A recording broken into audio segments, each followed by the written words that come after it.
নবমীর পুজো দেখে আর বাড়ি ফেরা হলো না অপুর। দুর্গাপূজার আনন্দের মাঝে সড়ক দুর্ঘটনায় শোকের ছায়া। শিলচর আইজল জাতীয় সড়কে বাইক কারের সংঘর্ষে দুঃখজনক দুর্ঘটনা। ঘটনাস্থলে প্রাণ হারান ফ্রেঞ্চ নগরের এক ব্যক্তি। দুর্ঘটনায় জাতীয় সড়কে যান চলাচল ব্যাহত হয়। ধলাই পুলিশ দ্রুত ঘটনাস্থলে পৌঁছে পরিস্থিতি নিয়ন্ত্রণে আনে। দুর্গাপূজার আনন্দের মাঝে শোকের খবর। নবমীর রাতে ৩০৬ নম্বর শিলচর আইজল জাতীয় সড়কে লাইলাপুর এলাকায় ঘটে গেল এক মর্মান্তিক সড়ক দুর্ঘটনা।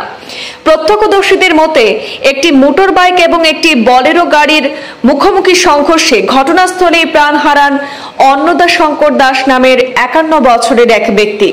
তিনি ফ্রেঞ্চ নগরের বাসিন্দা এবং ধলাই চান্নিকার জিপির অনিল চন্দ্র দাসের জ্যেষ্ঠ পুত্র।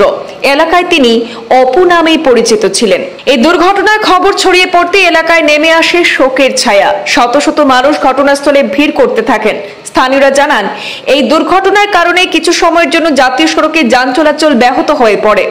পরে ধলাই পুলিশ দ্রুত ঘটনাস্থলে পৌঁছে পরিস্থিতি নিয়ন্ত্রণে আনে এবং দুর্ঘটনাজনিত দুটি গাড়ি নিজেদের হেফাজতে নিয়েছে। অন্নদা শঙ্কর দাসের মরদেহ শিলচর মেডিকেল কলেজ ও হাসপাতালে প্রেরণ করা হয় প্রয়োজনীয় প্রক্রিয়ার জন্য। এদিকে পুলিশ সূত্রে জানা গেছে, বলেরো গাড়ির চালকের ভূমিকা খতিয়ে দেখা হচ্ছে এবং এ নিয়ে তদন্ত শুরু হয়েছে। ঘটনার প্রকৃত কারণ উদ্ঘাটনে প্রয়োজনীয় পদক্ষেপ নেওয়া হবে বলে জানিয়েছে পুলিশ। এদিকে ফ্রেঞ্চনগর গ্রাম এবং তার আশপাশের এলাকায় শোকের আবহ নেমে এসেছে পুজোর আনন্দের মধ্যে। স্থানীয় বাসিন্দারা অন্নদা শঙ্কর দাসকে একজন মিশুক এবং সমাজসেবী মানুষ হিসেবে বর্ণনা করেছেন। দুর্ঘটনায় এই মর্মান্তিক খবরে উৎসবের আমেজে এক দুঃখজনক পরিস্থিতি ছড়িয়ে পড়েছে।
ঠিক আছে মারা ঠিক আছে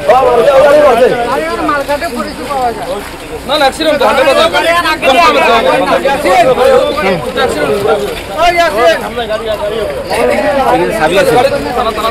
আমরা এমন এক প্রশাসন পাস করি গাড়িটা অত সময় থেকে আছে কিন্তু প্রশাসন হইতে পারে না।